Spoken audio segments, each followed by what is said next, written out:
And we are live. Apologies, folks, if I took a delay or two. I had to make sure that the thumbnail was up and everything was rolling on all platforms. How's it going, you amazing Mets fans, whoever you're a fan of? It's your boy, Wardy, and we're back at it with the latest Metropolitan postgame segment as they take down the Washington Nationals by a final score of 6-2. We have a jam-packed show today. We got all the highlights. We got a special guest, my good friend and fellow amazing Mets fan content creator, Anthony Rivera, host of the Subway to Shea podcast, will be joining me in just a second as Anthony and I are going to break down inning by inning everything that transpired in this victorious matchup for the Mets, headlined and highlighted by Brandon Nimmo's continued home run heroics, baby. Brandon Nimmo, for the first time in his career, has home runs in 3 consecutive games, 16 bombs on the season, and on pace for a career high 29-30 that we predicted heading into this season if you guys have been following our offseason coverage. From there, we, of course, are going to get into all the key updates on the bullpen. Reed Garrett down with injury. What does that mean for the Mets? Getting into Phil Maton being activated. Eric Orzi has been sent down. And a plethora of other moves that are bound to happen over the coming weeks, both pre and then post All-Star break, obviously. Trade rumblings are continuing on the Mets front. What can be had for them either during the All-Star break or post-All-Star break as we inch closer to the MLB trade deadline, July 29th? Anthony and I will break that down at great length. Luis Severino, what did he provide for the Mets today? Well, gave the Amazins another solid outing and gives the Mets and David Stearns a very difficult decision as to what to do with their not only reliable, but rather expendable starting pitching that we can see by the trade deadline. What are the Mets going to do on all these fronts? That is what we're going to break down in today's show. But everybody first chiming in live on our replay, happy to have you all in here. Spam those W's in the chat down below, folks, and the comments to my replay viewers. If you're watching this live on Twitter, make sure that like, that follow button, that retweet button, as always. But please make sure to know that I'm only going to be interacting with our live viewers here on YouTube, as we typically do. Shout out to Stephen, great member. Steve, how you doing? Cherno, how are you? Tim Welsh, how are you? Everybody first chiming in live on a replay. Happy to have you all in here. We're going to get into the prospect report before we wrap up the show, too. For those that don't know, the #1 post-game show here on YouTube and the #1 Mets platform, not directly affiliated with the Mets or SNY, here at WardyNYM. So make sure to join the community if you haven't already. In our post-game segments, we structure things as follows. I'm going to pan here in a second to my man Anthony and I with some highlights. We're going to break down the game inning by inning, our initial reactions on the latest front, not only with this bullpen, the moves that they've done, but the performance from the Mets winning 6-2 and securing the series overall. We're also going to talk about how the wild card tide is certainly changing. The Mets are just on the outside looking in, and a victory and a couple losses tomorrow can have them right truly in the thick of things. We will break that down as well after we get into a bit on the game inning by inning. As we always do, we will deep dive a little bit more on Luis Severino on the offensive end, and then cap off and really round out the show with the latest trade rumblings, what's going on with the Mets internally, externally, on David Stearns and what he plans to do leading up to the deadline. And to cap things off with our final thing, the cherry on top, if you will, our latest MLB nightly farm report here covering the Metropolitans. Cherno, thank you so much for the donation. I greatly appreciate that. 4 more wins until the break, baby. Yes, you said it, Hines. We're getting close. A couple more games to go. Let's get these victories against both the Nats and the Rockies, baby. And now, folks, let's let it rip with the official WardyNYM. And yes, you heard it here, folks. Post-game jingle. Let it rip, folks.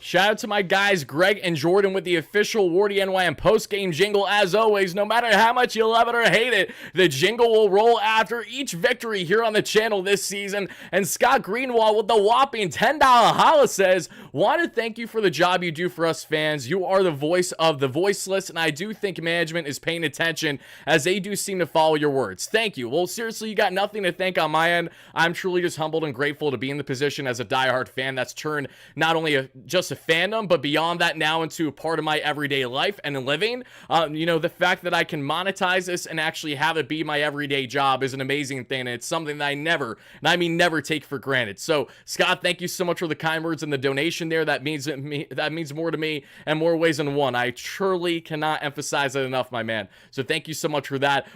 Dave, great member as always. Happy to have you in here. Wardy, you are close to being traded by Angels to the Pirates. Yes, my, of course, foe, that being a Taylor Ward. We got a Tyler Ward and a Taylor Ward. We're not related, even though that'd be cool. Same way I'm a Hines Ward fan as a Steelers fan and used to joke that he was my uncle growing up. I don't have any Hawaiian in me, but, close enough. Regardless, what we have been seeing going on with Taylor Ward, yes, he looks like he's going to be dealt to the Pirates. So from one Ward to the other, I'm wishing him the absolute best if he does land in Pittsburgh there, folks. But enough of me rambling. We got a lot to get into, a lot of updates, and most importantly, breaking down the ball game with my good friend, that being an Anthony Rivera. So let's bring him in. Ant, how are you, my man? How's everything been? I'm doing well. I got to see Mets win last night live and in person finally. Yes. And we got a 2-game winning streak here. So let's keep it rolling, man. I'm having a good time right now. Let's keep it rolling. I knew you were at the game yesterday, Ant. For those that don't know, Anthony has not had the best of luck to kick off the season when attending, especially weekend games, which isn't fun for guys like yourself that maybe usually only attend on the weekend. However, he's been mixing things up lately. He went yesterday. The Mets got the dub on a little bit of a 2-game heater. 3-5 on the season, Anthony. My question to you before we initially react to all the latest news and break down this ball game is, what is your prediction for your end of the season Metropolitan record? Oh, wow. I originally had them probably around 87 wins. I might dial that back to maybe around 84, 85 right now. Okay. Now, this is actually what I meant to ask you, Anthony. It's okay that you didn't understand it. What is your record going to be for when you attend games? Oh, for me, when I attend. Oh, yeah, my goodness. if you had to guess, if you had to estimate, say you're going to attend the 15 or 20 more games, whatever it's going to be, what do you think your record's going to be? I'm gonna be fair and leave it kind of at like 500 now, because I still got Saturday games, which they have been awful on Saturdays. I got the City Connect games, which they only have one win in. That's one of the wins that I went to. But man, we were on like, and my wife, Mrs. Subway to Shay, was like 0-5 to start the season, because one of the only wins that we got, my dad came with me to, which was the Dwight Gooden game when he retired. But right now 3-5. So if I could get to 500, I'll be totally excited, because last year, awful record, absolutely awful. Oh, just like the Mets. I can't fault you there. If there's one good thing to come out of anything last season, it was that the first date, funny enough, that I took my girlfriend on was Justin Verlander pitching against the Chicago White Sox. It was his best start as a Met. It was one of his last starts as a Met. So if there's any benefit, to going Citi Field and say you're not going to be in a high offensive ball game, it's hoping that you're going to make your lady happy at least. And, things have been great since. I can't complain there. So hopefully you get more in that winning regard and have at least a 500, if not above 500 record by the time we reach the season's end. But for those that don't know Anthony, please make sure to check him out. The Subway to Shea podcast releases Mets content every single week on Twitter or wherever you get your podcasts, and is a guy that you guys can expect to see plenty on the channel as you have in years past. Long overdue to have him on here for a post-game segment today, and it couldn't be more of a perfect timing, right? The Mets get a series victory, a fairly comfortable series victory. They got guys like Jake Diekman giving them quality outs out of the bullpen. I mean, pinch me, I must be dreaming. This cannot be reality. Certainly it isn't, but it is for the Mets here. Now, again, a game above 500, really riding high, and I see a lot of amazing members here. Thank you all so much, everyone chiming in. Continue to smash a like and subscribe button, and let us know your initial reactions to this victory down below in the comments. We will get to plenty of your comments as we can later in the show, including prospect updates on Jonathan's brilliance and why Ryan Clifford is going to be an absolute dog of a huge power bat for this Mets team. Not a matter of if, but when, at some point or the next calendar year. But Ant, let's start with you before we kind of deep dive everything that needs to be said here. What is just your initial takeaway from this 6-2 victory? Well, it's nice to see, what we've seen all season long, and that is the all-star, at least my all-star. I'm pretty sure he's your all-star as well. Brandon Nimmo. I mean, 16 home runs so far on the year. This was his third in a row for 3 games in a row. Nice to see there. And just the fact that they have finally figured out the formula with Lindor leading off and Brandon Nimmo batting second, it just seems to work. And I don't want to mess with that. We got another great performance from Jose Iglesias, who continues to be that, heart and soul of the team. I kind of compared him on Twitter to the 2006 version of Jose Valentin, who, like, you never thought he was going to come up and do much. And then he comes up and he's like tearing it apart. So nice to see Jose Iglesias get things done. And my favorite pitcher on the pitching staff right now, Jose Budo. I mean, I've been begging all season from the the latter half of last season when he kind of, they were losing, but he was pitching well. And I was like, this is a good sign to see. Comes into spring training, dominates in spring training. They don't bring him up.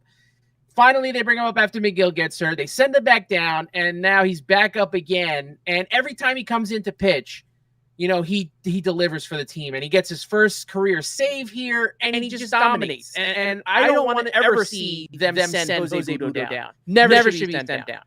I don't think he's going to be sent down. Again, this is Jose Buto's job to lose, and I think he knows that. And as David Stearns reiterated that we heard over the past day or so, the Mets fully intend to go to a 6-man rotation upon Kodai Senga's return to said rotation. And speaking of Senga, this is a perfect transition into the latest updates. So let's do that. Then we'll break down the ball game inning by inning and get into everything in between. The wild card standings too. It's a lot of fun stuff in Metsland to talk about tonight, Ant. We love to see it. But to reel back in here for a second, David Stearns made note about the 6-man rotation. So with this rotation being as expendable as it is, you still have to wonder who, if at all, could be the odd man out. And that's a question that I'm going to have for you, Ant, to really marinate and think about before I have you answer later on in the show here. And for my Mets fans, the same applies.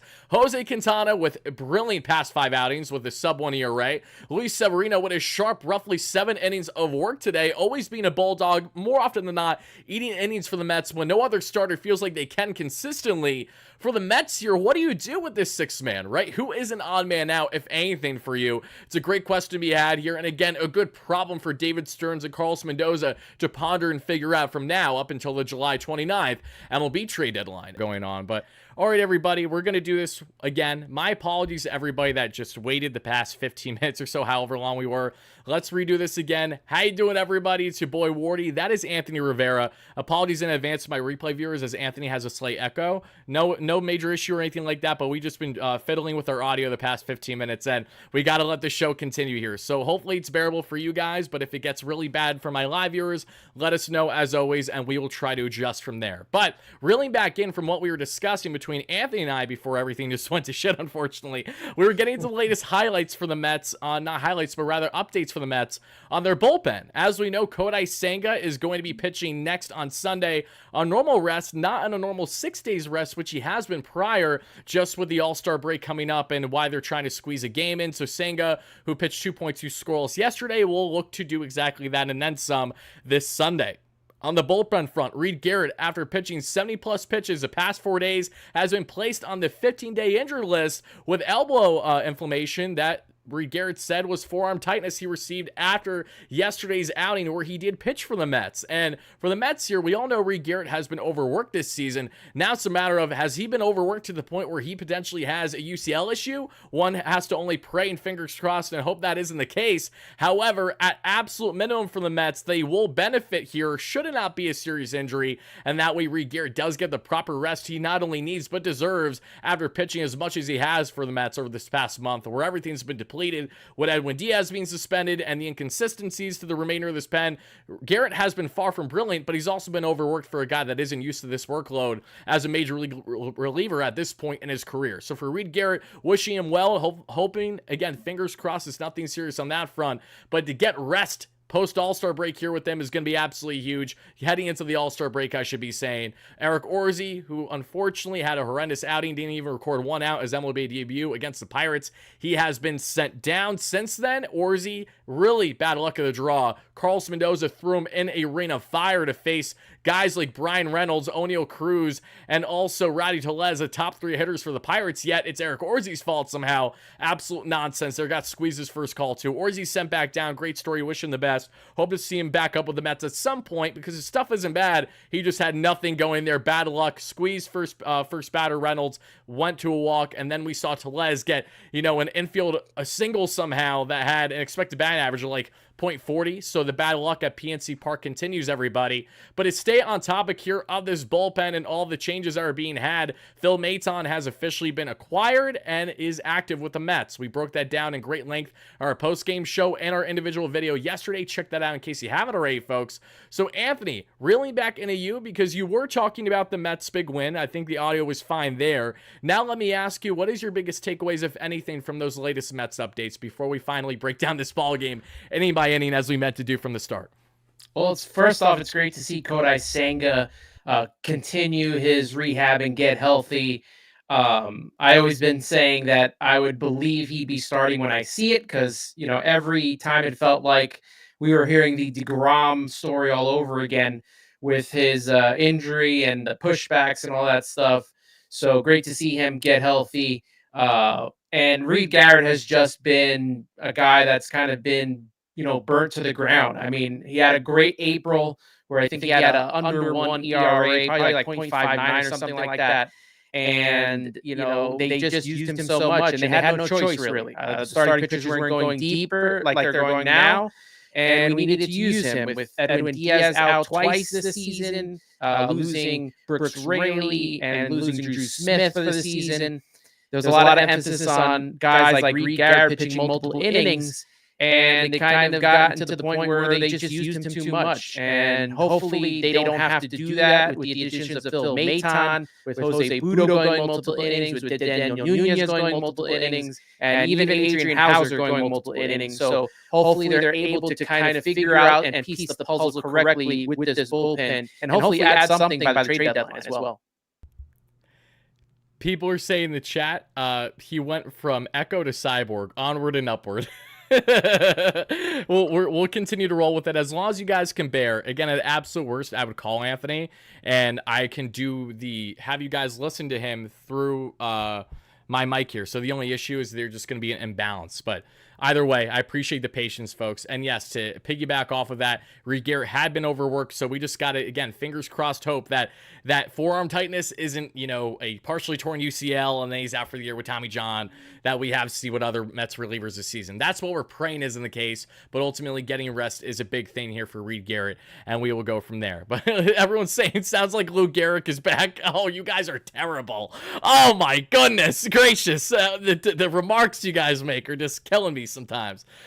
You really are. But all right, guys, let's get into breaking down this ball game inning by inning. We have a decent stretch of time before Anthony's going to talk again, so hopefully it gets rectified a little bit throughout that stretch here. And I appreciate the patience. I know this hasn't been overly fun on your end, but I appreciate you taking the time to chop it up with me tonight. But all right, guys, let's get into this ball game because it is 1 through 9, as we know, and we had Luis Severino on the bump tonight against, yes, Patrick Corbin. And Patrick Corbin is a guy that when you look at the numbers, you're expecting the Mets to have batting practice. Not just because Corbin has been competent for a number of years, really since he won it all with the Nats in 2019. But Corbin is a guy that has given up a 800 or so OPS to 8 of the 9 batters tonight. The only batter that didn't have those numbers was Tyrone Taylor. But guys like JD Martinez, Mark Vientos, Francisco Alvarez, Brandon Nimmo, Francisco Lindor, everyone and your mother basically has a 900 to 1,000 plus OPS against Corbin throughout his career. So you'd expect immediate offensive production, however, was far from it outside of one, Brandon Nimmo. And this game starts in the first where Jesse Winker has a quick, inning, not Jesse Winker, Luis Severino has a quick inning of work outside of walking Mets killer Jesse Winker. In the bottom of the first, Brandon Nimmo kicks things off with his 16th home run of the season, a home run in 3 straight games now for Brandon, a 440-foot dead center bomb, or wherever it landed, I should say. Nimmo with bombs in 3 straight games, an exit velocity of 110. This is a home run in 30 out of 30 ballparks in Major League Baseball. Brandon Nimmo tearing the cover off the ball. This man is absolutely in line to hit 30 plus bombs this season, and that is exactly what we predicted and hoped for this past offseason. Nimmo is not sacrificing more power at the risk of contact. He is still playing very much his game and a great eye at the plate. He's just tearing the cover off the baseball right now. So Brandon Nimmo, 3 bombs in 3 consecutive games for the first time in his major league career. I think we're going to see a career year from Brandon, currently in line for a Francisco Lindor type season, 30 home runs, 100 RBIs, some solid stolen bags there. Nothing crazy, but a handful in there for sure, and a solid clip of at least, around 800 or so OPS. We will gladly take that from Brandon Nimmo. And my question to each and every one of you guys that are watching this live now and on replay in the comments and the live stream, how impressed have you been with Brandon Nimmo since batting the 2-hole? He was horrendous in the 3-hole. Now in the 2-hole, after one bad game, he has just been absolutely phenomenal for this Mets team. Anthony, definitely a question I'm going to have for you as, we're going to break down things further on this game after I wrap it up 1 through 9 here. So Nimmo gets the home run and give the Mets an early 1-0 lead. As we then head to the top of the second, Luis Severino with a 1-2-3 inning of work. His first 1-2-3 inning of the day. In the bottom of the second, Francisco Alvarez gets on base with a single. Then as we advance to the top of the third, Severino gets himself a clean inning of work there. We head to the top of the fourth. We see Ruiz get on with a single. Thomas with a single. So 2 guys on with less than 2 out, or right around 2 out rather, that I should be saying, for the Nationals against Severino. Juan Yepez scores both, unfortunately, after a single, and this is where you had head-scratching moment with Luis Severino. Sevy, who worked his sweeper beautifully today, was getting more swing and miss on than we've seen in recent starts. Utilized it a lot today. Fastball was looking solid. He gave up a meatball right down the pipe, though, to Yepez, and then to make insult to injury here, he doesn't back up first home plate whatsoever. Francisco Alvarez gets the throw from Tyrone Taylor. Not a terrible throw, but because Severino wasn't there, Alvarez had to go out of his way. It gets past him. A second run scored. A lot of fans very frustrated, understandably so. Luis Severino's inability to back up Alvarez and home plate there to avoid, instead of it being a tied ball game, the Mets could have avoided that second run altogether. And then on the next ensuing play, Severino doesn't back up home plate again. So I don't know why he didn't. I don't know if he just forgot that this is something every starting pitcher is supposed to do. But for Severino, had those struggles there, and the Mets are down 2-1 in this ball game because of exactly that. Afterwards, Vargas gets on with a single, and Severino did not back up home plate, as we just mentioned. But that does it for the inning. The Mets are down 2-1 as we then head to the bottom of the fourth, and in the bottom of the fourth with 2 outs, Mark Vientos rips an opposite field double, his first of 2 extra base hits on the day. Alvarez gets on via a walk. Iglesias with an opposite field single. We love that from OMG Mr. Jose himself. Bases loaded, 2 outs for Tyrone Taylor. Again, the lone guy who does not have great numbers against Patrick Corbin. And that would be full-fledged before our very eyes as Tyrone Taylor strikes out to end the inning and leave the bases stranded in this one. We then head to the top of the fifth where James Wood, the towering, very exciting lefty bat of a rookie there for the Nationals, gets caught stealing second base. Huge throw by Alvey. Great tag there at second base. Mets get the runner out and no one scores there in the fifth. As we then head all the way to the bottom of the sixth now, folks, JD Martinez gets on base with a single. JDM and Alonso have been laboring big time, but they finally start to step up when they need to most here in this matchup against the veteran southpaw and Corbin. JDM gets on with a single. Pete Alonso gets a single turn double opposite field. JDM might not be getting any younger, and he might be a standalone DH, but he had the wheels, baby. He somehow goes first to third, just legs it out, just makes the slide safe in time to third base, allows Alonso to move up to second base, so runners on the second and third in scoring position, no outs. Will the Mets pounce? Yes. Thankfully, they would do exactly that. And it starts with Mark Vientos driving in a run with an opposite field double. Would have loved to score both runners there, but Alonso has to stay put there at third base, unfortunately. But thankfully, it wouldn't matter all that much because after Francisco Alvarez is walked for the second time today, this time, bases loaded, no outs here, we would see Jose Iglesias. Oh my God, he's ripping a 2-run single, and that gives the Mets the lead, which we absolutely love to see. He then gets to second base as well as Alvarez is tagged between second and third. Jose stays in scoring position there for the Mets, and you want to know who drives him in? Mr. Clutch himself. Not Clutch Jordan Francisco, but the guy that's been doing nothing but hitting with 2 outs. And even though he didn't get a hit here, he put the ball in play, and that would make a difference. Harrison Bader gets on with a fielder's choice. There is a throwing error to first. He is safe comfortably there. Jose comes in to score, and the Mets go on to take, yes, a 5-2 lead in said matchup. At least 5-2, if not higher, as they would again go on to win by a final score of 6-2. And the top of the 7th, Vargas would have a walk, Young with a bunt out, and then Jake Diekman comes in for Luis Severino. And this is Sevy's final line today, everybody, in case you weren't paying attention. 6.1 innings, a 4-hit, 2 earned run, 3 walk, 4 strikeout ball. I gotta ask each and every one of you guys, how would you rate on a scale of 1 to 10 Luis Severino's outing here against the Washington Nationals? Now with a 3.78 year rate on the season, Sevy just a couple weeks away along with this Metropolitan team from the July 29th MLB trade deadline.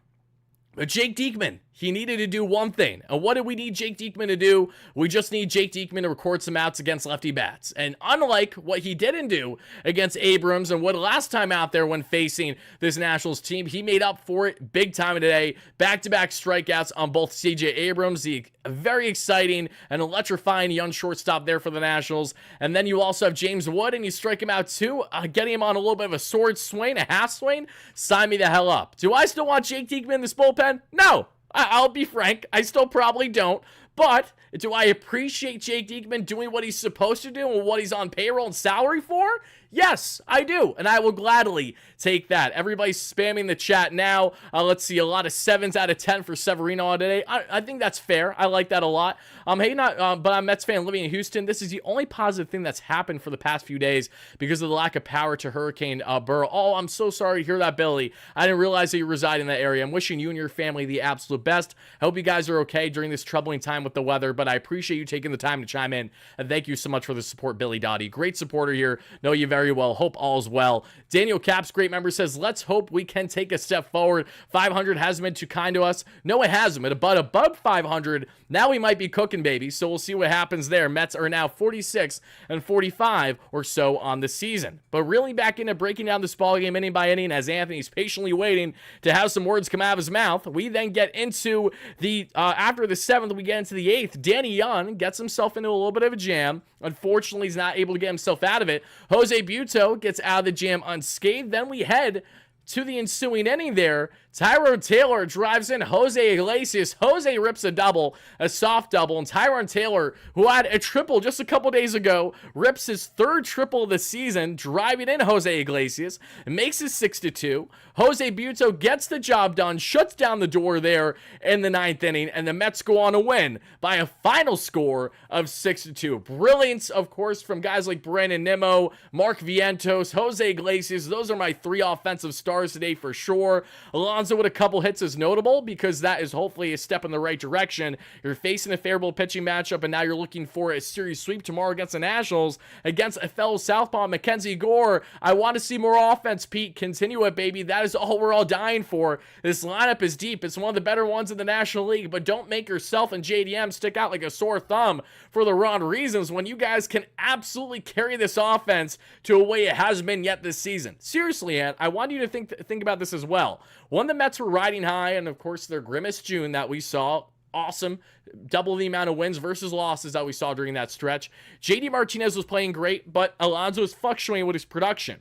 What do you think the Mets can get out of this offense once they are really unraveling in a positive way, 1 through 9, where everyone is clicking, everyone is on all full cylinders? It's easier said than done for a team to all be on the same page, but the same way that losing is contagious, so is winning and so is hitting. Why hasn't Alonso picked up on that yet? What is there anything you would like to add on that, Anthony? I like to attest to the little voice in his ear coming from Scott Boras. I feel like Scott Boras has affected this guy and the way he's played this season, making him think that he's a player that he's just not. And I think that it has changed Pete Alonso. He's not the same fun, happy-go-lucky character that he used to be, that we've seen in the past. And maybe the home run derby will bring it back out of him. And maybe he'll be in the second half the guy that we need to see. But this offense has been clicking for the most part. It just hasn't clicked with the Pete Alonso we know and the Pete Alonso we'd like to see all season. But the most important thing is that these guys click when it means the most. And if they're in the playoff hunt and by the time September comes around, they start clicking then into October, I'll take that in a heartbeat. Yeah, I will gladly take that in a heartbeat too. And I think all Mets fans will, right? The offense has been a huge saving grace for over their past month and a half, when that has been a problem, a continuation, something that we ranted about a lot early this season when things were going terrible in miserable May. This offense has the talent. We've all said it. It's on paper. It's right before our very eyes. They just got to get clicking and got to get things grooving. And they have done that in solid stretches this season. Have to hope it continues. I think it will as we inch closer to the trade deadline, but solid stuff there from Oz Anthony. I appreciate that. And yes, everybody, I appreciate all your patience with Anthony's audio. It isn't as bad as what it was earlier. It just sounded a little bit like a robot, and that's okay. There's nothing wrong with a robot. We need them for umpires, and it still hasn't happened. So hopefully in a year or so, we're finally going to get what we're looking for. No more Angel Hernandez types, regardless of the fact that he retired. You get what I'm trying to say here, folks. I do want to give a quick shout out, however, to a great friend and a longtime follower in the channel, James Phillip. James, who has been an OG member, OG follower, unfortunately has found out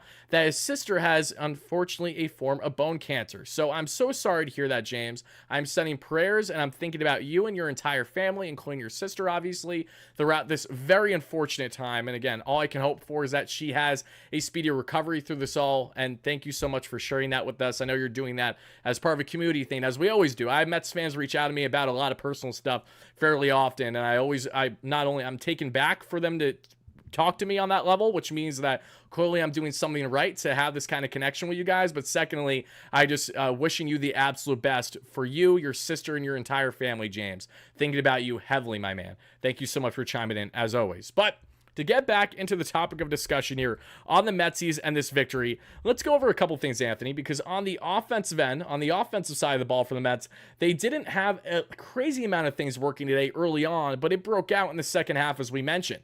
The Mets out-hit the Nationals today, 12-5, and what we saw there on the offensive end, Francisco Lindor, 0 for 4, and I'm actually going to pivot now into just our hitting slide for just a minute, everybody. Anthony, you'll be back on the screen in just a second.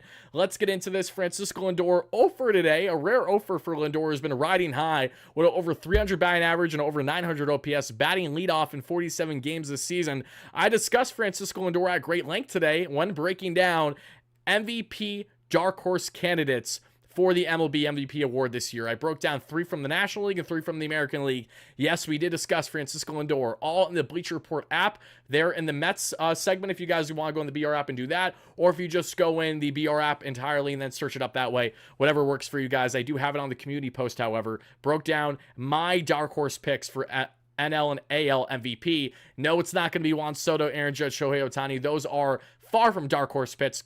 So let's talk about guys that aren't either talked about enough or definitely deserve to continue to be put on a pedestal for rightful reasons. But Lindor 0 for today, 251 average, 768 OPS on the season. Brandon Nimmo 1 for 4 with the big bomb, his 16th of the year, 252 average, 832 OPS. JDM 1 for 3 with 3 strikeouts, 264 average, 812 OPS, 1 for 4 I meant to mention, and a run scored. Alonso 2 for 4 with a run scored, 240 average, 774 OPS. Mark Vientos continues his fantastic offensive heroics with 2 extra base hits today, 2 for 3 with a run scored and an RBI, 293 average, 897 OPS. Francisco Alvarez, 1 for 2 with a pair of walks, 301 average, 862 OPS. Jose Iglesias, 3 for 4. Oh my God, you are my second baseman. That is Jose Iglesias. Love you, Jose. 3 for 4 with a couple RBIs and a couple runs scored, 338 average, 852 OPS. Tyrone Taylor, 2 for 4 with an RBI. And Harrison Bader with a rare 0 for tonight, but was able to drive in that run on fielder's choice and error later on in said ball game to bring in Jose Iglesias. So still impactful, even when the numbers may not suggest exactly that. But to get back into this one now, folks, let's talk a bit about this, especially in the case of the Mets offense breaking out the way that it did. We have, of course, the ability to have a series win tomorrow, a series sweep rather, because they secured the series victory today. So, Anthony, I got to ask you on the offensive end in particular. We talked about Jose Buto on the pitching end. We will discuss him more here in a second. Who stands out the most to you in this current Mets lineup, not only from tonight, but just overall as of late? And why exactly is that? It's got to be Francisco Lindor, right? I mean, he's at the top of the lineup. He's the table setter. He gets everything going. And then he comes up in big spots and he's getting big hits. So he's really that, I hate to say, captainish type. He's the leader of the team. But him and Brandon Nimmo are setting the table for the rest of the lineup to get going and do what they're doing. And I think one big thing to me, big takeaway with this lineup is that the bottom of the lineup, whether you throw Alvarez, Vientos in there, Iglesias, Tyrone Taylor, Harrison Bader, we finally have a bottom of the lineup. We didn't have that last year. We barely had it in 2022. It was really like Death Valley, as I like to call it. But now we have actual guys that can hit. And the emergence of Mark Vientos has been huge to that. The continued progression of Francisco Alvarez, and you gotta have to give credit to Harrison Bader, who's been pretty clutch for most of the season. And it kind of masks the struggles right now of one Pete Alonso and JD Martinez over the last couple of weeks, who I just read a tweet from Anthony DiComo saying that although he got his cleats, he did not get the right cleats. He had got low tops when he prefers high tops, and that's the problem there. They can't get this man the right cleats. Are you effing kidding me right now? Oh, he's uncomfortable. I can't believe we literally have JD Martinez in a slump for no better reasons other than my cleats don't fit right. These are the cleats I usually get that I wear every like 3 games or so, which is just like insane. But I'm not going to sit here and judge JDM, who is a guaranteed future Hall of Famer, a 300+ home run hitter, a World Series champion. JDM has been there and done that. So while I might think it's wacky what he's doing, I can't critique him for it because it clearly works, and it clearly doesn't work when he doesn't have it in his favor. That's a hilarious thing to throw out there. Thank you so much for making note of that, Anthony. That's a good one. And what I want to make note of is 2 players in particular on the offensive end. Not Francisco Lindor or anything like that. We're going to talk about 2. It starts with Brandon Nimmo again. Brandon Nimmo has been on an absolute tear. And to just provide some context of just how good Brandon Nimmo has been in the 2-hole especially, he has been a changed man. He has, at least 9 home runs now since batting the 2-hole. Mind you, it hasn't even been like 30 games, so he's hitting home runs at a ridiculous pace at the moment. He's hitting right around 300. He's in a very similar echelon to a guy like Francisco Lindor and their current offensive production right now. Nimmo has just been absolutely brilliant, and for the fans out there that have had the audacity to say that, okay, Brandon Nimmo is nothing more than an average outfielder at best, he isn't worth his contract, miss me with that nonsense. Holy guacamole, you're the same fans that thought the season ended the first weekend of the season, aren't you? Like, this is insane. Brandon Nimmo has continued to be one of the most reliable and one of the most dependable Mets that we have seen throughout pretty much his entire tenure. Now the most seasoned Met, the kind of impact he's having, he is aging like a fine wine before our very eyes, and you guys have to go out here and try to tell me he's not an impactful player. Brandon Nimmo is the 2nd most valuable player in all the National League per F4. He is a top 10 player in all Major League Baseball right now in that regard. Like, he's just been absolutely tremendous this season. And staying on the topic of clutch, not just Brandon Nimmo, because he's been huge with the home runs that we've seen all season long, it's felt like. Let's give some light to the oh my god guy, Mr. Jose Iglesias. For some context on how good Jose has been in clutch situations this season, with runners in scoring position that we have seen after he drove in 2 today, he is 10 for 19 with 14 RBIs. Why at all is this man being platooned?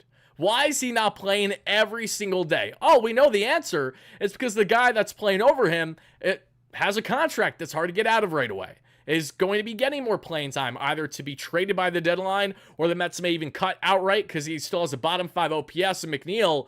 There are just littler reasons as to why Jose Iglesias should not be in the starting lineup every single day. He has been unbelievably clutch. He's also found power in his swing, something that we did not expect from Iglesias, which we have guys like JD Martinez to thank for his hitting approach and helping him utilize weighted metal bats pregame that have helped him go from being more of a singles hitter to going gap to gap, including the double and the run score that we saw later on in said ball game. So Jose Iglesias, Brandon Nimmo, those are definitely 2 guys that stand out to me for sure. Really curious to see what you guys have to say about them in the chat, as always, everybody, as we've been breaking down all the latest in Metsland as they win this one by a final score of 6-2. Now, Anthony, I'm going to get into the pitching numbers here in a second, but you did shed some light on Jose Butto. What have you noticed most out of him and really his call up back to the bullpen versus what he was as a starter? Because I will be frank with you, Butto may have looked successful in his first couple outings leading into tonight's game, reliever-wise. He hasn't been effective the way you think, though. He hasn't had the swing and miss you're looking for.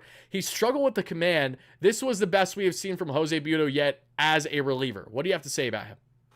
You kind of saw a lot of that as well as a starter. Right? He wasn't putting away guys like you would want him to. But I think what what I like about a pitcher like Budo is that he puts the ball in play and gets outs, which limits the amount of pitches he throws and allows him to go deeper into games.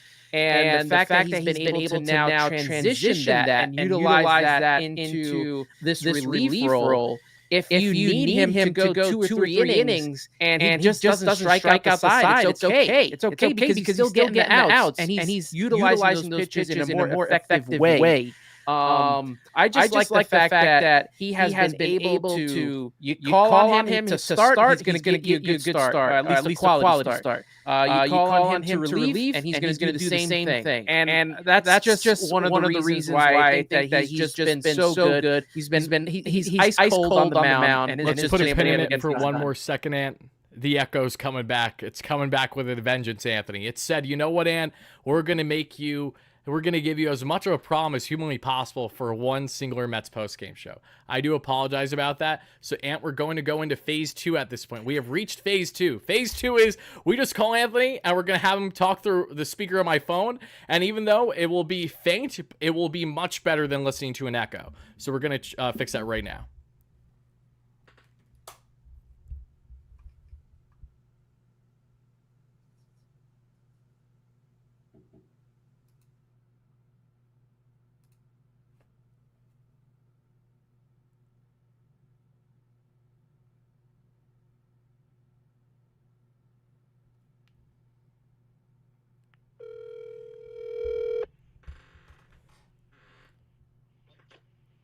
All right, phase 2. Okay, phase 2. Let it rip, Ant. Your final thoughts on what you're just saying there. Just the fact that, Budo has been able to come in and either be the starter, be a reliever, and he's pretty much ice cold on the mound. And is just like, tough as nails. That's all I could put it to it. Yeah, no, Budo has been tough as nails. And to break down his game a little bit further, we're going to transition real quick into a little bit on the pitching end on both Budo and on Luis Severino. So let's do exactly that, Ant, and then we're going to come right back to you, as we got a lot to talk about. I'm really curious to know your thoughts on how the Mets should approach the trade deadline, 1, and 2, how the Mets farm has been as of late. Who stood out to you and why? We will get into that here in a second. And yes, I know the volume will certainly be lower for Ant when I bring him in the way I just did, but at the risk of having it lower volume, you're going to at least have it more clear and more concise and not echoey the way that it was. So I apologize, everybody. I know this hasn't been the most enjoyable post-game segment because of the audio issues, but we appreciate you guys taking the time and chugging it through no matter what. And on the pitching end, everybody, let's take a look at this because there's definitely some notable things to take away in this matchup for both Luis Severino, Jose Budo, and everyone in between. Now, oddly enough, for whatever reason, with Jose Budo and everyone else, Baseball Savant just didn't document the game the way that they normally do. So I don't have a lot of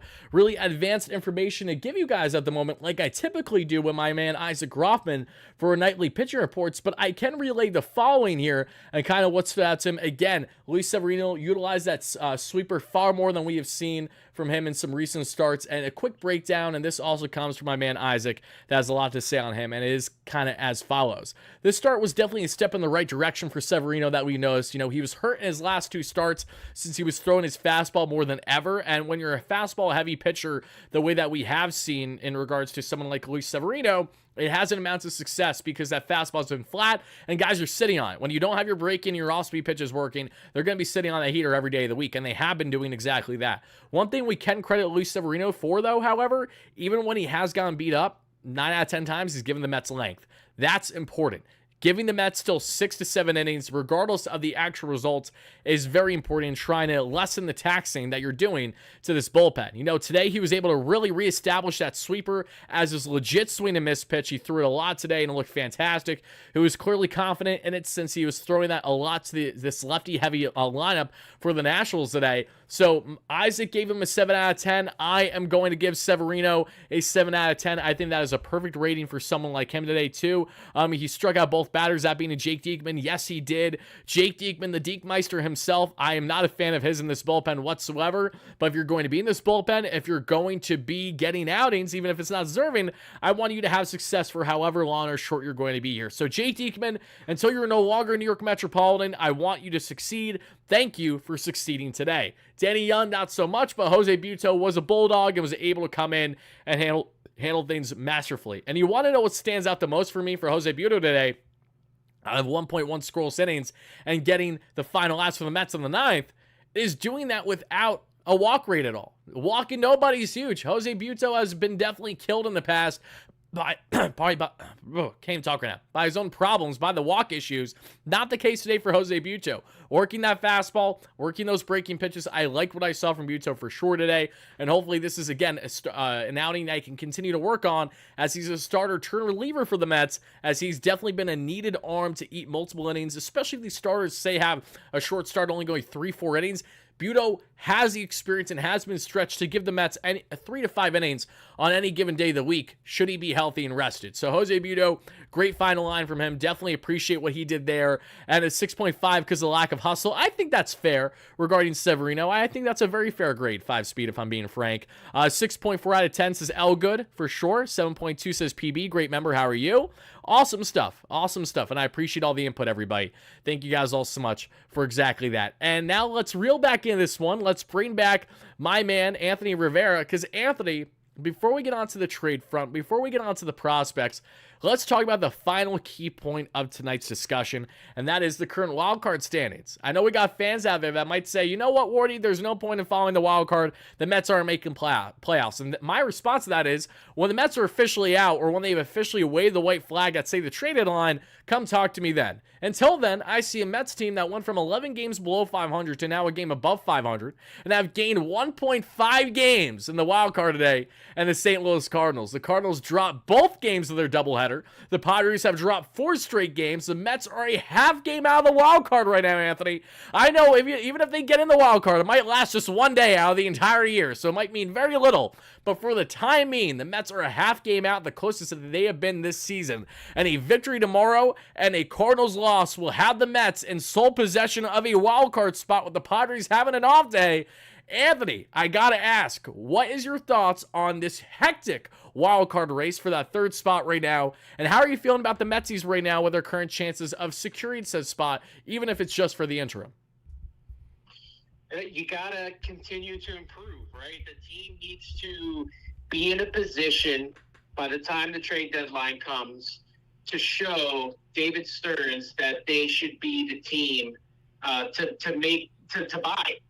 To be buyers, basically. And, you know, they're one game over 500. Like you said, they're a half game out of the wild card. Just keep on winning. At the very least, by the time we get to the All-Star break in 4 days, be 3 games over 500. I said by the trade deadline, be at least 2 games out of a wild card spot and be 5 games over 500. And I think they are going to do way better than that if they continue to play well and at the very least get some decent bullpen help. So what is your confidence level in this Mets team as things currently stand to really go in at the trade deadline, be assuming both buyers and sellers, which is the direction that they've been led to be in for quite some time now? Should the Mets have, say, a strong deadline, add reinforcements in areas where they need, including the bullpen that we will discuss here in a second, where do you see this Mets team really going? Like, putting your Mets bias cap aside, just looking at the ebbs and flows of a 162, their highs and certainly their lows this season, as they've went through already a lot of trials and tribulations in Metropolitan baseball, which isn't surprising for this team. I just have to ask you, where do you see this team? Like, what is kind of the end goal, if you will? Do you firmly believe that there's great confidence that they will secure a wild card spot, or are you one of those that's kind of more of a wait and see? You just want to see how the next month or so goes as they continue to teeter, and including that second half? Let me hear it. I do. I want to see where this team goes, because right now they're hovering 500, and they've been hovering 500 probably about the last 2 weeks. And that's with the surge they made to get back to 500. So if they can continue to improve on that by the time the trade deadline comes, I'm not going to say that they're going to be complete buyers, because the trade deadline's a lot different than it was when we were both younger, right? I mean, you have now a a league that has 3 wild card teams, which means a lot of these teams are still in it and can be looked to be buyers. And if you're going to be a buyer here, you're going to have to give up some, decent prospects. You're going to have to give up some big stuff to be movers and shakers here. So I think the Mets are going to, I'm not going to say be status quo, but let's say they want to be sellers and get something out of it. Who are you going to really sell? Luis Severino, maybe a Pete Alonso, right? Like that's going to bring you back something. And Pete Alonso's not going to bring you back as much as you think because he's a free agent in the offseason.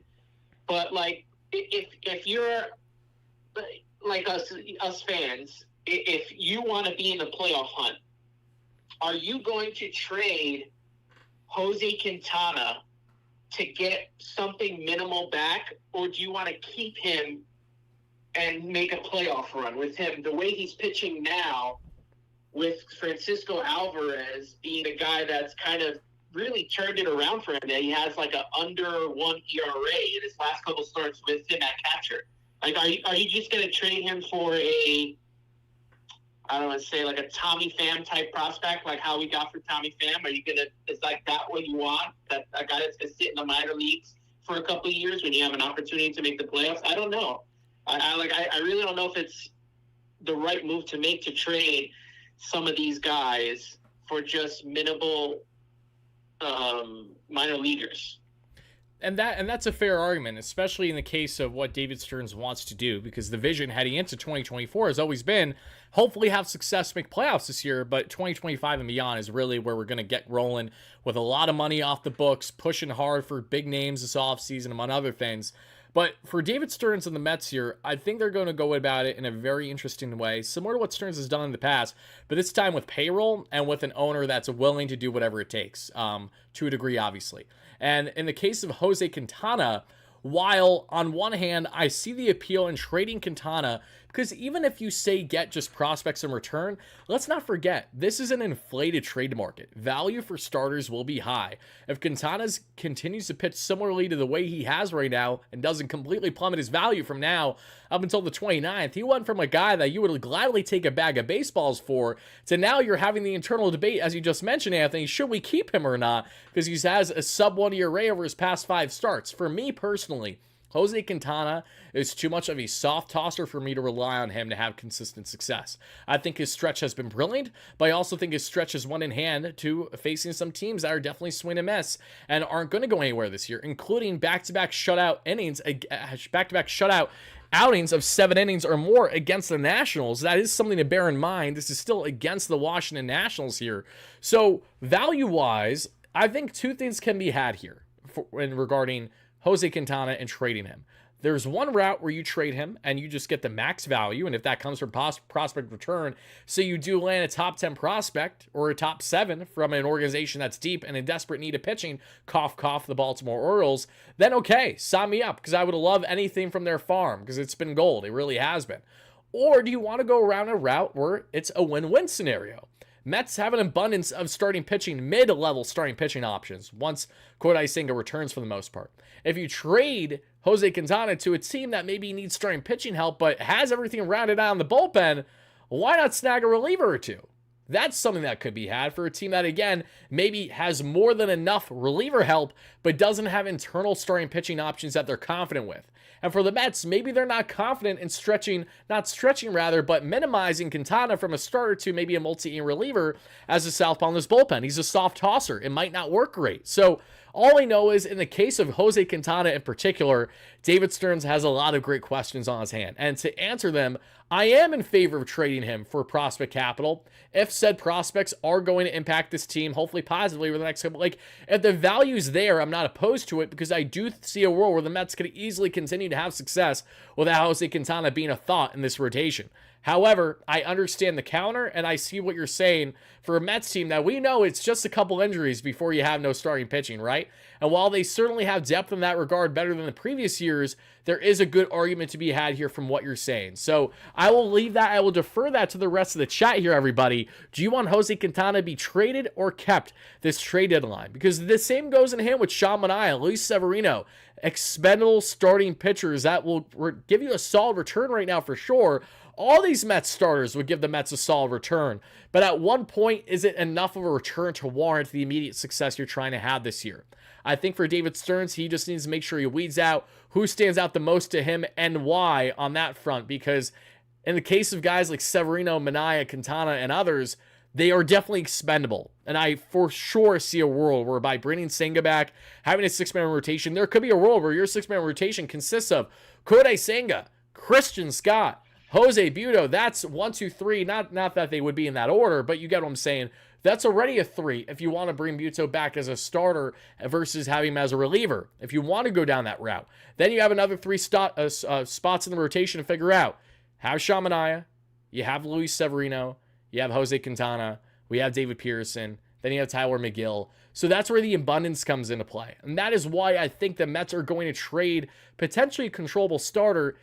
I've got a gut feeling that one of Tyler McGill or David Pearson is not here past July 29th. Really do. Both of them still have control on their contract for a year or two. They have some minor league options, even though they don't have a lot, but there's still something to be had there.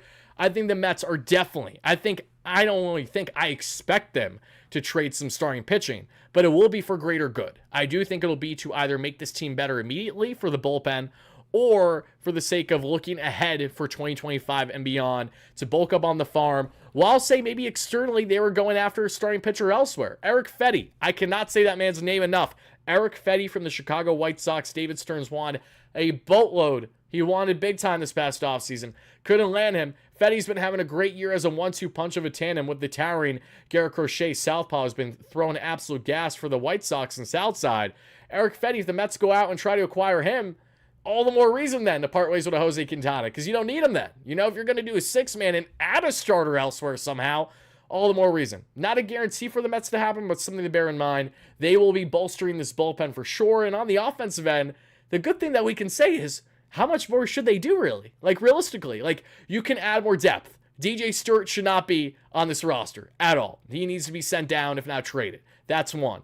Then you make the debate on Tyrone Taylor. He's been awesome as a 4th outfielder.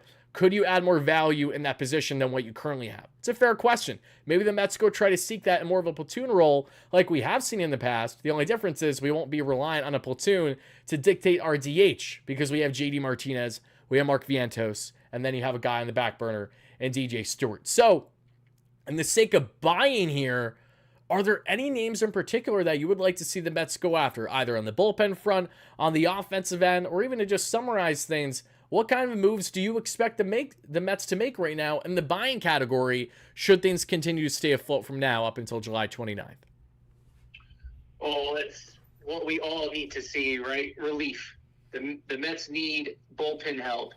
And one of the guys that I'm looking at is someone they've had on this team, someone they had on last year, on a team that's fluttering the world champion Texas Rangers. Why not call and see what's up with David Robertson? Try to bring him back in relief. I don't know how much he'll cost. He's another year older, but the guy plays in New York, and we've already seen with Luis Severino, we've seen with Harrison Bader, and we've seen with David Robertson that it just plays in New York. And he's a guy that's played in the playoffs, has playoff experience. That's someone that I would definitely be looking into when it comes to relief. Offense, this is just I want to get this guy on our team and not have to face him anymore. Can we get Jesse Winker? Can we put Jesse Winker on the Mets and have him stop, like, destroying our season?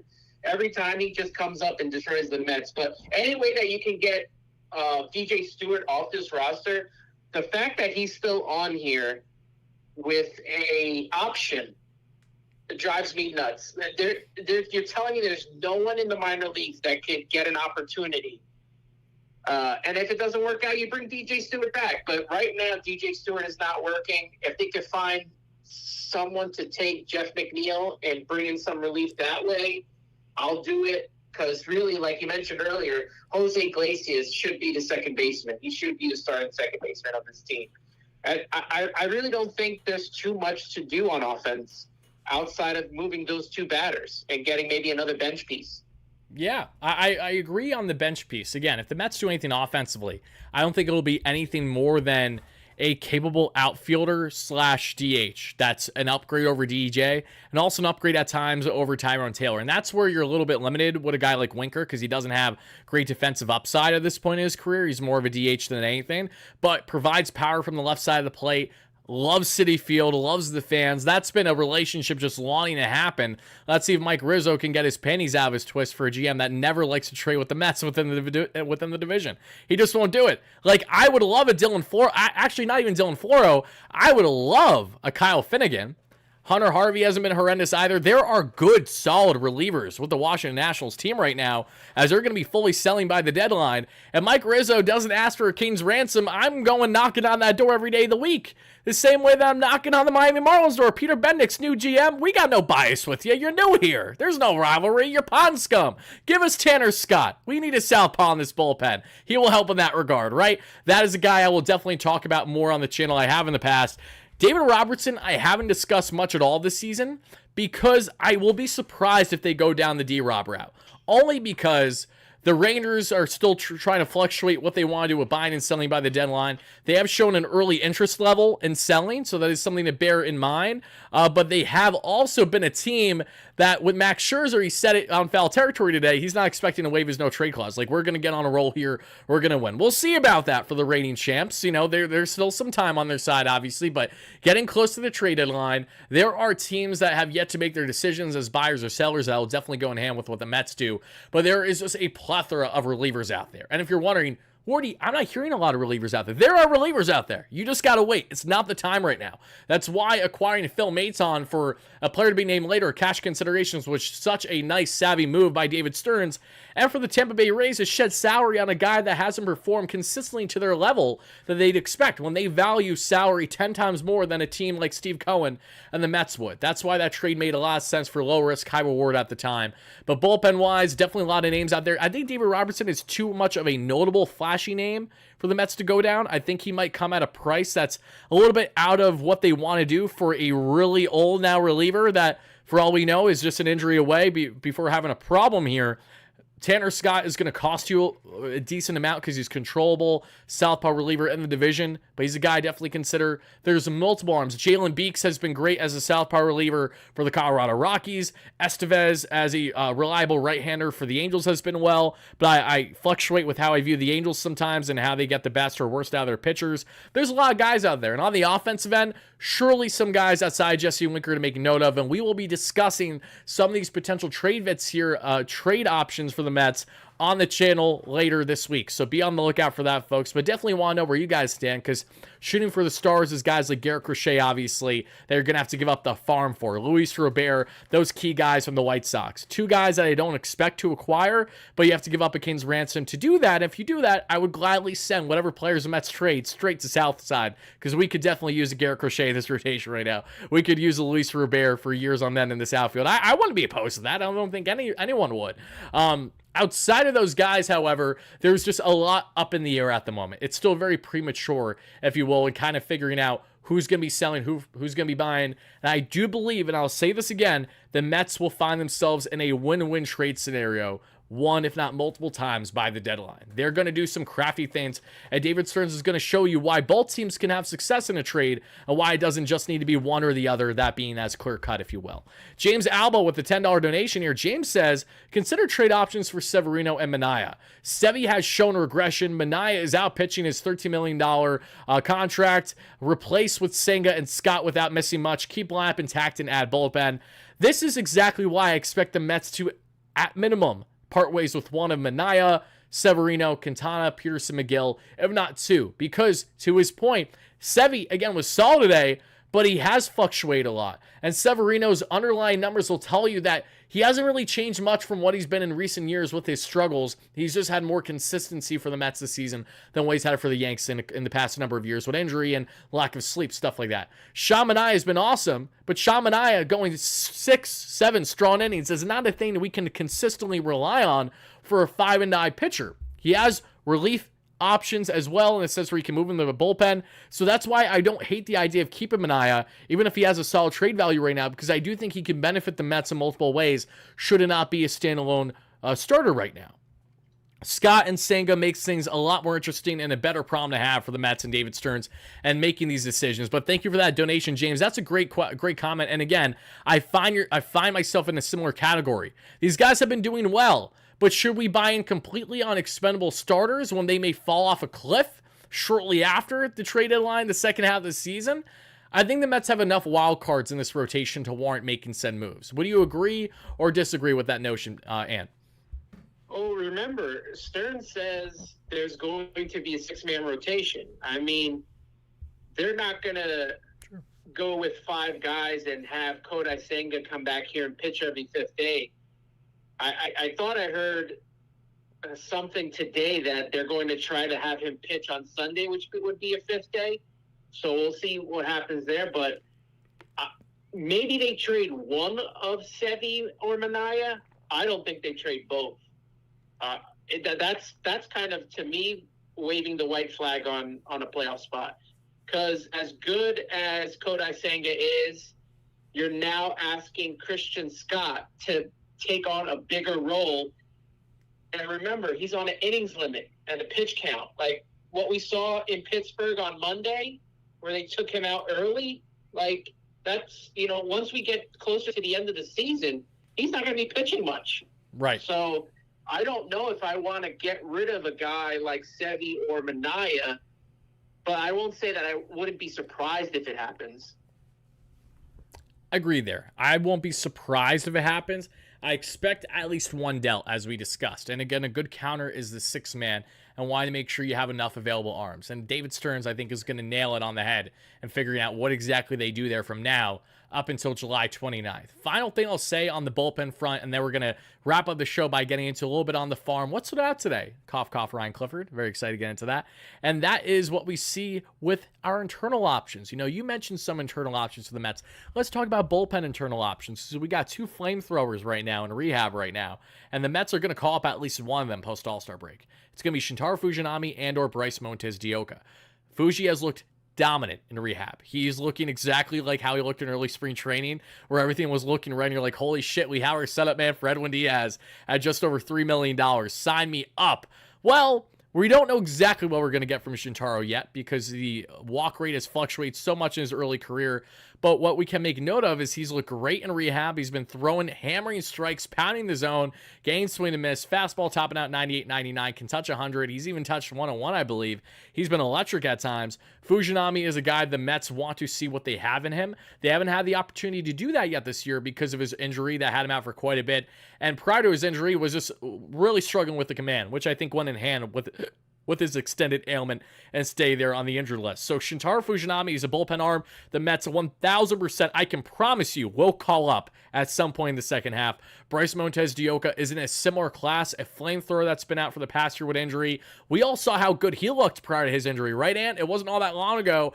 This is one of those guys that we were thinking, oh my God, he actually might be like the next big thing in this bullpen. Like the stuff is all there, just got to put it together because the walk rates have been an issue. He hasn't had the same amount of success as Fujinami has had through rehab thus far, but something to make a note of. He's still ramping up. He's healthy. He's looking good. The fastball's lively. So 2 arms that might just have a significant impact on the Mets. Might have 0 impact, might have a negative, but the Mets will be giving them opportunities as well, and they hopefully will give them at least a leash of a week or so prior to the MLB trade deadline. That is what I would like to see. David Stearns is giving the Mets a chance to prove why they should be buyers by the deadline more than sellers, right? That's why he went out of his way to acquire short-term fillers and Phil Maton and what we saw a couple days ago in Matt Gage. He's giving them a chance, which is something that previous Mets GMs simply haven't done until it's been too little too late more often than not. So if you're going to give them a chance to figure out what they have internally in the bullpen. So come post All-Star break, I would like to see a call-up of one of Fujinami or Montes de Oca. Take your pick. I'm not really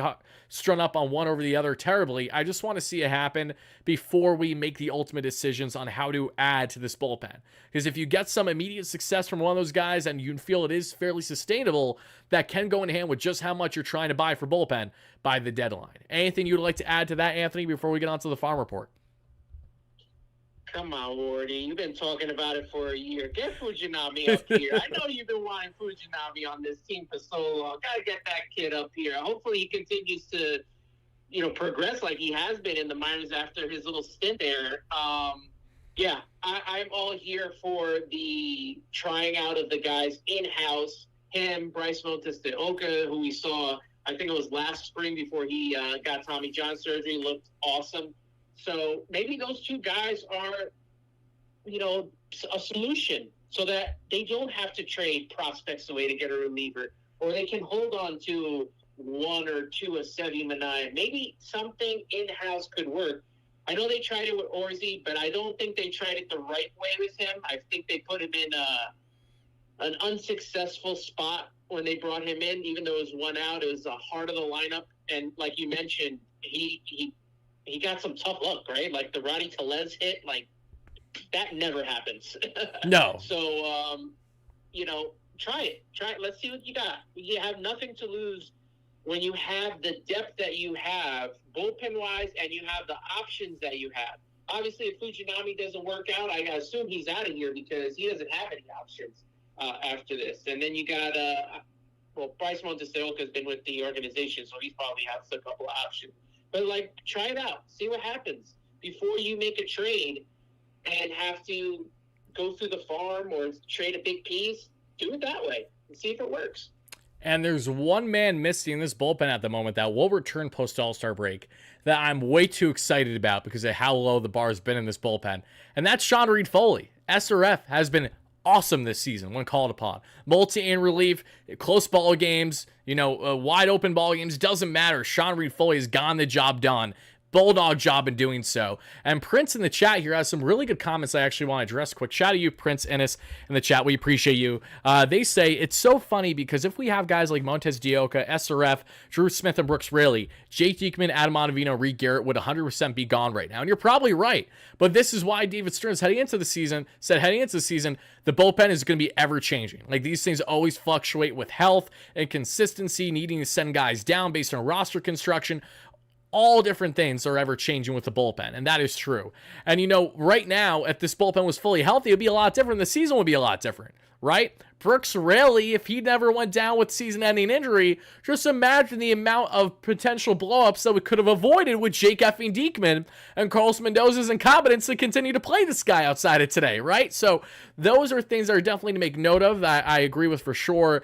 And as someone said in the chat, Jose Quintana has been brilliant. He has been, but it has directly been in hand with Francisco Alvarez returning from injury. Without Alvarez, Quintana has been horrendous. Something that him and Sean Manaea have in common. So what does that tell me? As long as Francisco Alvarez can stay healthy the rest of the season, the Mets are going to get some of the best out of their pitchers because of those frame jobs. And that is something that might be sustainable, at least for the remainder of the season. Another thing to bear in mind, how the Mets evaluate what to do with this rotation. Great stuff from you guys. I love the back and forth, everyone in the chat. And Anthony, you've been awesome with this breakdown too. So thank you all so much for that. So now let's get into, we talked about everything on the trade front. Let's wrap up the show by getting into another positive. And that's the nightly farm report, Anthony. The Rumble Ponies. They're ponying up, baby. They're doing big things. And there's one man that I've been raving about more than any other Mets prospect on the offensive end this season. Yes, it has one directly in hand with guys like Jet Williams being out all year with a wrist injury, and Drew Gilbert still have yet to come back sometime mid-July. It is Ryan effing Clifford. If you guys don't know Ryan Clifford, let me put you on for a second, right? Ryan Clifford was acquired with Drew Gilbert, as we know, in that famous Houston Astros Justin Verlander trade a year ago. Ryan Clifford was a late-round draft pick by the Astros, yet became a top 2, top 3 prospect within a year or so span. If you want to know how that happened, because Ryan Clifford absolutely dismantles baseballs. Like, he is, if not the best true power slugger in the Mets farm right now, certainly a top 2 in that regard. I think the only other guy that really gives him the best run for his money right now is Jesus Baez, but outside of that, it is 100% been someone like Ryan Clifford. He had himself his best game of the season yet that we saw today with the Rumble Ponies as they won their game against New Hampshire by a final score of 8-5. And Ryan Clifford has continued to impress on the offensive ball. Anthony, I've been calling him our own little mini Kyle Schwarber, mainly because even though he isn't mini, he has been putting up Kyle Schwarber-like numbers, hitting right around the Mendoza line with a 900 OPS. Ryan Clifford today went 3 for 5. 2 home runs, 1 a grand slam, not a big deal or anything. 6 RBIs on the day for Mr. Clifford, who now has a 230 average and a 923 OPS on the season. 12 home runs that we have seen from Ryan Clifford, who has been at both AA, as both at high A with Brooklyn and now AA with the Rumble Ponies. This is a guy that's power bat has been so impressive, and I think it's even more impressive at the AA level than the AAA level to a degree, because you face the hardest competition in all minor leagues at AA. Any guy that you talk to that's had MLB experience, they will tell you, especially of recent, you see a lot of top prospects that usually sit there in AA before getting the call a lot of the times. AAA is a big influx of guys that are quad A players, like i.e. a Brett Beatty, that could be traded by the deadline. Not that he has much value, but the Mets may toss him in now to really help spice up a deal, if you will, knowing that Beatty's abilities and options with the Mets' current lineup is limited at the moment. Something to throw out there as well, folks. Don't be shocked if it happens, is what I'm telling you. But Ryan Clifford has been tearing the cover off the ball at the AA level, and he's a guy that I firmly expect to impact the Mets at some point next season, should he not get the call this year. Clifford's that big-time Kevin Parada, who unfortunately has been a bust of a draft pick under the Billy Epler and Mets regime. 211 average and 951 OPS for a 2 for 5 day. Parada has really struggled to carry his weight offensively at the minor leagues. That's a problem when you were a bat-first prospect when coming out of Georgia Tech. So not great defense. The bat needs to be better. If honestly Kevin Parada wants to continue his career, it may have to come at a different position, because I'm not sure how much benefit he's going to get out of being a catcher when he doesn't even profile well with his defensive metrics that we've seen at this point. But that's all you really got on the prospect end from the Rumble Ponies. One key standout, I will say, Alex Ramirez. The Mets decided not to have available for the Rule 5 draft, and it's showing with an outing like today. 3 for 5 with 3 runs scored, 1 RBI, 239 average, 678 OPS. So not great numbers for Ramirez, but he's picking his weight up a little bit, who's been commanding the outfield and playing and leadoff for a good stretch of the season here for the Rumble Ponies. On the pitching end, nothing to really make note of there. So let's pan into the Syracuse Mets here briefly and take a look at their box score and see if anything changed from today's outing on the prospect end. But anything else that you would like to make a note of there for Ryan Clifford in particular, or any of these other Mets prospects from the Rumble Ponies? Well, it's nice to see Alex Ramirez get himself back on track. I know he struggled a lot last season, so to see him bounce back and, play a little bit better this year is nice to see. Obviously, Ryan Clifford, the big name. I think he's even the bigger name than Drew Gilbert as a part of that trade that we had with Scherzer. So, like you said, he's kind of hitting like Schwarber right now. It was a 224 at this moment in time, but the power is there, and that's nice to see. And if he can continue to grow, I don't know where they put him. Right, he's like in left field right now, and he plays first base. Like I don't know if he's going to come up in a year or two where that is. I guess that also all depends on what the Mets do with Pete Alonso. Ding, ding, ding, ding, ding. Yep. Yeah, so we'll see what happens there. But the only other guy that I talked about with you off air was Jonathan, and that's in Brooklyn, which I'm pretty sure you're going to get to anyway. Yes, we are going to get to Jonathan right now, and a perfect transition by you there, Ant, because Jonathan did awesome things today. Yet somehow, some way, Jonathan gets the loss today because the Brooklyn Cyclones give him Jake treatment and don't score any runs for him. They're just not going to do it. Jonathan, though, did what he needed to do. He carried his own weight. He looked fantastic yet again here in the minor leagues for the 19 or 20-year-old now. Tan, 6 innings of 3 hit, 1 earned run ball, 0 walks, 7 strikeouts, 2.85 ERA in the minor leagues in both low A and high A. Jonathan has quickly become arguably a top 100 prospect already on the pitching end, a elite-looking pitching prospect for the Mets at the young age of 19-20. And he's a guy that we could see impact this Mets team a year or so from now. Like, it is not outlandish to suggest Jonathan might get an opportunity before the end of next season, depending on how everything's going. But certainly by latest 2026 is the way Tan is looking to impact this Metropolitan team. He's doing great in Brooklyn A, but again, let's bear that in mind. This is Brooklyn. He has a lot more work to do in fine-tuning his arsenal, but it's been great stuff there from Ton, who's been an electrifying and kind of similar to Brandon Sproat, a prospect that has really blossomed out of nowhere this year in the Mets organization. You know, don't show Buster Olney. Don't tell him that the Mets actually have good prospects on the pitching end, something that I, of course, didn't have right. Not a surprise here, but certainly surprised him, I suppose. And let's get into the offensive end for the Mets because they didn't really have anything to show. Nick Morabito, who was a nice draft pick by the Mets past year or two, he's been hitting for high contact, decent power, kind of like our little Harrison Bader, can play all over the outfield, plays the outfield very well. 1 for 5 today with a 280 average and a 718 OPS on the season. Nothing else to really make note of there for the Brooklyn Cyclones. So let's pivot now into the Port St. Lucie Mets, who absolutely got curb stomped today, 10-2. Not that it means much, but, you know, just have to throw that out there. There's one prospect that I'm always looking at more than anyone else, and that is going to be Mr. Colin Houck, who the Mets acquired with their first draft pick a year or so ago. Houck, who was drafted out of Braves country, funny enough, has not been putting up great pro numbers thus far, unfortunately. Has a 211 average, 630 OPS, 1 for 4 today that we saw. And on the offensive end, nothing truly that stands out there in this 10-2 defeat, obviously. And that's pretty much all she wrote. So prospect-wise today, if there's any key 2 notes, it's Jonathan being an absolute dog, striking out everyone their mother, and commanding the strike zone very well. And it's Ryan Clifford showcasing his power. And yes, you were absolutely right. The Mets do evaluate Ryan Clifford to a degree as a future first base option / DH. And knowing that he has power from the left side too is very exciting. So between Mark Vientos and Ryan Clifford, 2 guys that profile similar, where if Vientos, say, transitions from a third baseman to a different position, it's going to be first base and it's going to be DH. These are things the Mets will ponder come the offseason with their evaluation of Pete Alonso. But yes, he has played in the corner outfields. He's played at first base.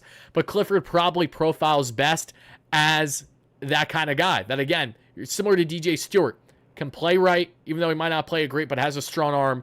He has the ability to give you power there at the DH or first base position, but that power is what has been carrying, and that is what's going to drive Ryan Clifford throughout his young career. Before I let you go, Anthony, please do me a favor and let everyone know where they can find you and any final closing remarks you have before we wrap this up. We got a day game tomorrow, which is a joke. I hate day games during the week. You know, it just throws everything off.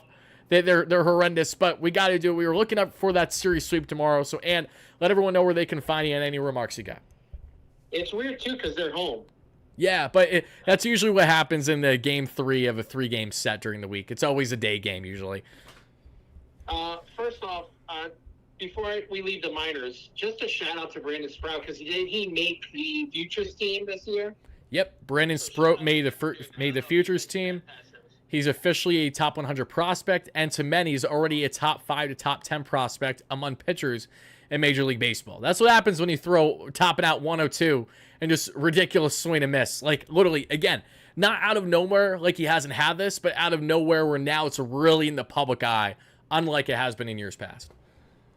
Well, I assume we'll see him next year, so that's another nice to have some pitching prospects down the pike there for us. But, yeah, you can follow me at Subway to Shea on Instagram, X, TikTok, and you can follow me at Ant Rivera 86 on X, and just subscribe to the Subway to Shea podcast, Apple Podcasts, Spotify, YouTube.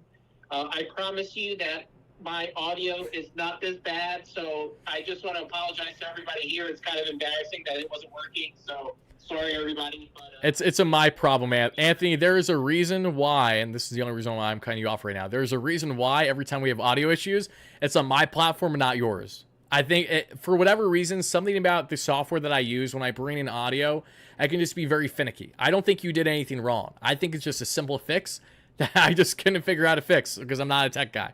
Just is what it is. So I apologize for that. all good, man. I appreciate you always, Wardy. Thanks for having me on. I appreciate it, man. Thank you so much, Anthony. Again, make sure to check him out at Subway to Shea, everybody. That is Anthony Rivera. This is your boy Tyler Ward, a.k.a. WardyNYM. We thank you all so much for watching and listening. Check out his work on Twitter or wherever you get your podcasts as well. YouTube, Spotify, etc. You name it. Anthony's got you covered with all of his usual Mets takes every single week on those respective platforms. We will see you all, guys, again tomorrow for Postgame. After hopefully a series sweep with the Amazons. David Pearson on the bump against fellow Southpaw Mackenzie Gore. Will the Mets get more against Score versus last time? We'll find out. Until then, have a great rest of your night, day, evening, whenever you're watching this. That's Ant. This is Wardy. We'll catch you